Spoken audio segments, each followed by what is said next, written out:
Hey everyone, welcome to some more APUSH with Hyde. We're going to cover growth and conflict between the British and the colonists from the years 1650 to 1750. The topics that we will be covering in this time period are mercantilism, African slavery, Bacon's Rebellion, Salem witch trials, European wars that spill over to the Americas, salutary neglect, and the Great Awakening. So let's go ahead and get started. First off, mercantilism.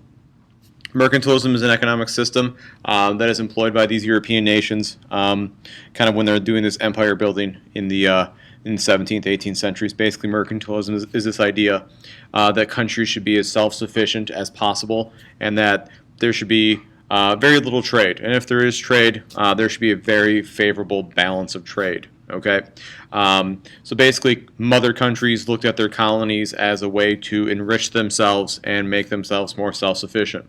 And so, if you look at like the 13 colonies, for instance, they were expected to provide Great Britain with raw materials, and then the colonies were also expected to then buy those finished products. In fact, there were laws on the books that the colonies had to, if you had a finished product, it was by law, it had to be made by the British. And so these colonies were a way to, once again, provide those raw materials to the mother country, but then also to buy that back, buy those finished products back from the mother country. Okay, trading was typically frowned upon with other countries.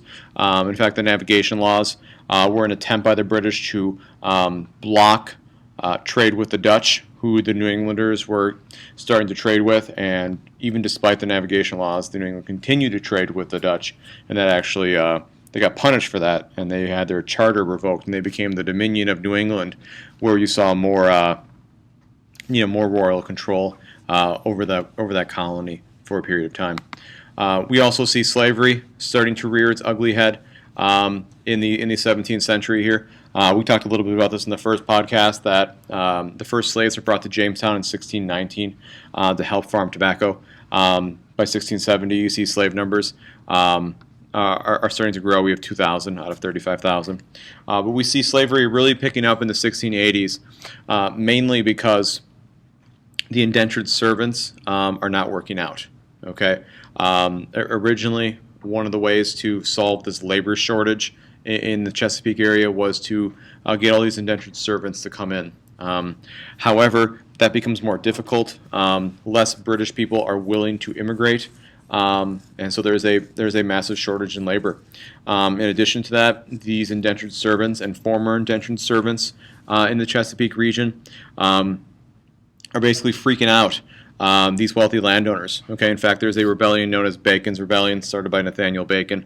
And basically, Jamestown is burned to the ground, and there's a lot going on in this rebellion, and Bacon unexpectedly dies, and the rebellion kind of just goes away. But what it shows is that these indentured servants are not to be relied on. And so what we see happening as a result of Bacon's Rebellion is we see slavery start to pick up in the colonies, obviously more in the Chesapeake and the Deep South. Okay.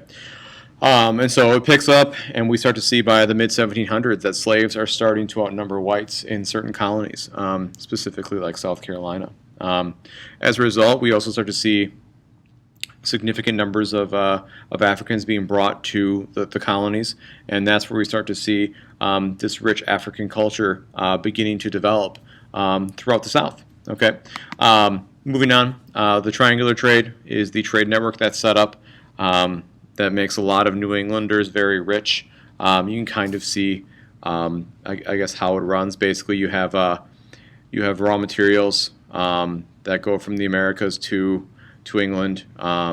You also have rum that is made from, you have sugar molasses that's made into rum that's then sent to Africa.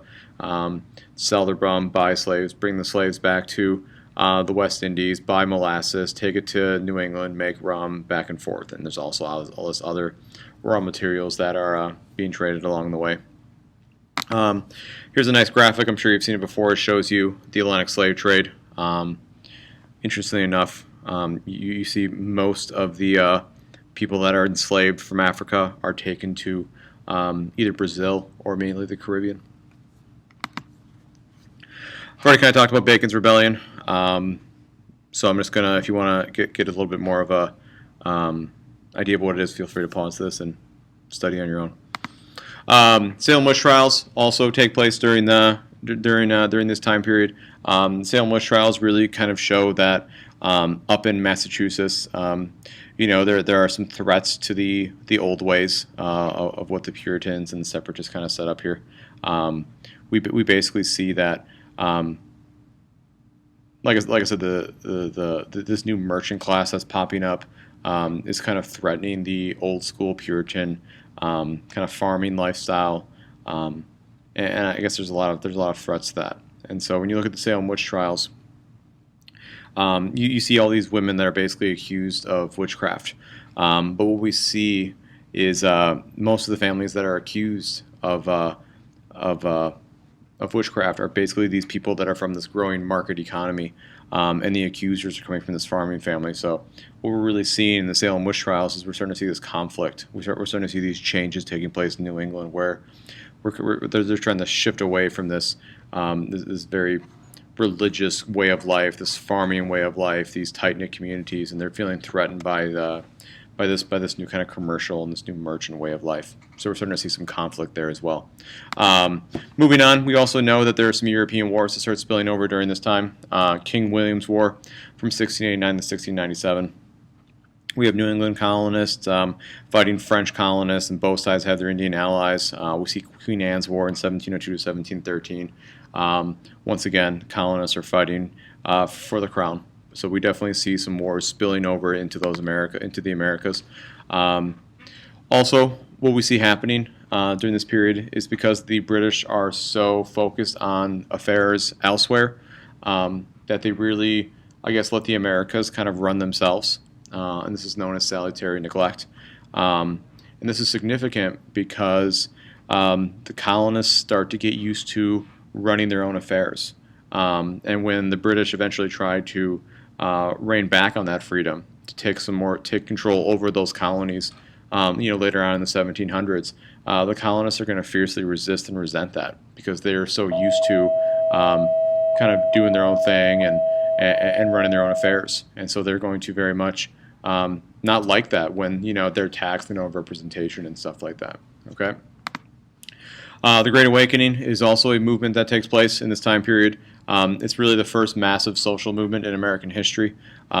Basically, the main issue here is religion. Okay.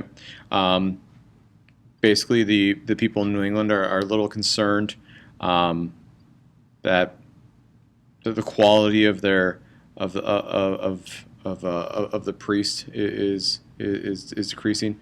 They find the sermons boring. People are, I guess losing their their passion for religion. And so what we see happening during this period is we start to see a focus in New England on I guess basically getting people to come back to the church, making the church more interesting, making the style more entertaining or just easier to connect with. And so what we see happening as a result of this Great Awakening is we see there's all these colleges that are founded. And if you look in the bottom of the screen there, you can see like places like Princeton, Brown, Rutgers, Dartmouth. Those are all colleges that are founded to improve the quality, of these pastors, of these ministers, to make religion more interesting. Okay. So anyways, hopefully that helped. Feel free to contact me on Twitter, on my website right there. We'll have all these Google presentation podcasts. So if you want a copy of the actual podcast, they'll be there. Email is right there, and also my YouTube channel.